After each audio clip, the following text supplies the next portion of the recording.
Takže čaute, zdraví vás Gamer a chcel by som si pre vás pripraviť taký tutoriál, ako používať Fraps a skadiaľ stiahnuť a tak ďalej. Link na URL, skade som to stiahol, bude v popisku videa. Tu nám máme ulož to, takže dáme si do vyhľadávača ulož to. Keď to nepoznáte, uložto.sk. Tu si dáte Fraps, dáte si exečko,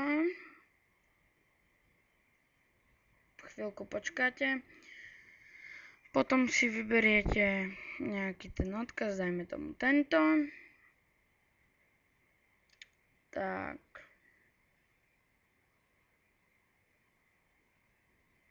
teraz si dáme stiahnuť. Dáme kód,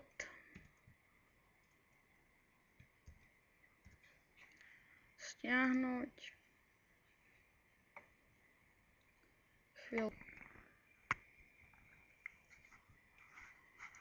uložiť súbor, teraz počkáme chvíľočku, už by sme toto mali mať, tu máme Fraps.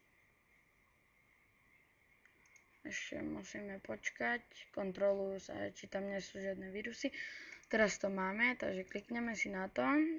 Ok, všetko potvrdíme. Takže dáme si spustiť. No a teraz to už proste iba nainštalujete. A ja, keďže to už mám, tak aby som... urobím to pre vás. Takže... vyberiete miesto, na ktorom to chcete mať, aby sa vám to tam dalo. Fraps, počkáte, kým sa vám to nainštaluje. Teraz vám sa toto vysvietí, close. Teraz to už iba kliknete. Máte to na pracovnej ploche, Fraps. Je to veľmi dobrý program na natáčanie hier. Takže tu máme benchmarky, tu si môžeme nastaviť, na akú klávesu to chceme mať. V mojom prípade je to F11. Takže toto je ten základ, toto tu na. Tu si vyberiete, kde chcete, aby sa vám nahraté videa ukladali. V mojom prípade ja som si na to urobil už aj zložku. A tam sa mi to všetko ukladá, takže dáme si to tak, jak to tu je. Teraz si vyberiete klávesu, na ktorej to chcete mať, aby sa, pomocou ktorej spustíte natáčanie. Ja to mám na konzoli a potom si nastavíte FPS-ka. To je tu na. Pri tých slabších počítačov je lepšie, keď si to dáte na tých 30, na ten minimum, lebo potom to sa seká, laguje a tak. Potom si tu ešte sami môžete zvoliť, že aj keď tu dáte 10, tak budete mať 10, no to už není také dobré.